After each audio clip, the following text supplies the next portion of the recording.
So apparently you can get this sword to shoot in a straight line if you dart it left and right. Oh, I did it.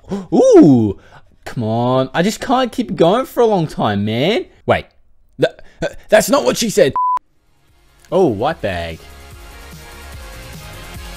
Oh, ooh, I got me the sword of the Colossus.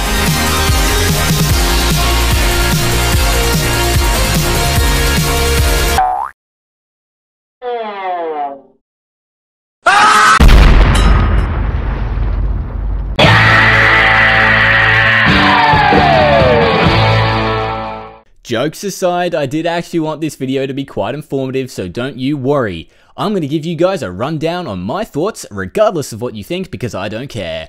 So I'm going to start off with a few headings. Would I use it? Hell yeah, I would. Why would I use it? Because the damage is actually really good, and I can flex on Screbs because it's aesthetic as hell. Are there any drawbacks? Obviously, yes, there will be because it is a UT item. The way it shoots is seen as quite annoying. However, you don't really notice it on a melee class anyway because you'll be right on top of the enemies regardless because of the high def. Just, don't use it in a shadows because, well, obvious reasons. If you want my honest opinion, it is a decent weapon. Ever since I got it, it's been exclusively the only thing I'm using, both because its shooting speed is the same as a regular sword, so it has no drawbacks there. It does an arseload of damage, yes, that was an arse-related joke, and I wanted to use the word. And I'm basically an immovable object with my divine pet anyway, and I can give gods big warm hugs. The shot pattern of the sword is quite annoying, but like always, the more you play with it, the less you notice it, and you can always combat it by strafing your mouse left and right to match the shooting speed, and you'll notice that it starts to shoot in a straight line. I'd imagine someone skilled enough could make an AHK script that would do this for them, and then, well, you'll have a very overpowered sword. Someone should definitely make me one. I mean, Kala used scripts as well. Now, AHK scripting is an iffy subject because I openly admit to using it from time to make life a little easier, mainly in my case for ignoring bots or pausing quickly,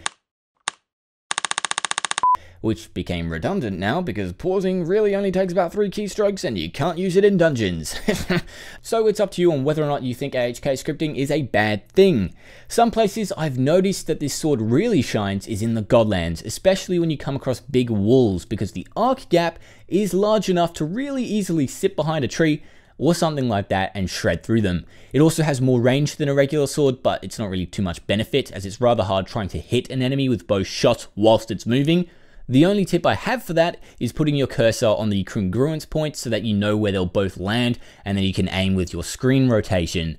Other than that, I would only use it for close range, which is mostly all I do on night anyway. Overall, it's a Lost Halls white bag, so even though it has its drawbacks, it still technically needs to be better than the other white bag swords. Whether or not you agree with me on that one is completely up to you, which in this case I do feel like it succeeded in. Untiered items within Realm aren't supposed to be replacements for weapons, rather situational items, which is why they usually have their own little unique niche here and there. And the severity of its flaws are usually dependent on both the rarity of the item and the tier of dungeon it drops from. In most cases, before you roast me too hard on that one. Obviously, Knight probably isn't the best class to be using this sword on, especially since I have an Ogma, which means my Pixie's going to be out damaging any sword in game regardless. And because of the way the sword shoots, you can't stun and hit the enemy at the same time because the congruence point of the shots outrange the shield. So you'll have to either angle yourself and only hit half of your shots or keep bouncing back and forth to shoot and stun. What this means is you'll probably want to use it on a warrior or a paladin because, the sword was actually made for the paladin, though I would say that the warrior uses it to its full potential, maximizing its damage output as well as benefiting from the berserk buff because in a way it makes it a little easier to aim or hit a target. So that's going to pretty much wrap up the video there. I hope you guys enjoyed today's video. I know my showcase videos are usually a lot longer because I'm just kind of playing around with the sword, but I wanted to make it more of an informative type, more compact style video, suiting more towards the format that I've now changed to. So I hope you guys enjoyed it. As always, don't forget to leave a like, comment, and subscribe for more. And I'll catch you guys in the next one. Peace.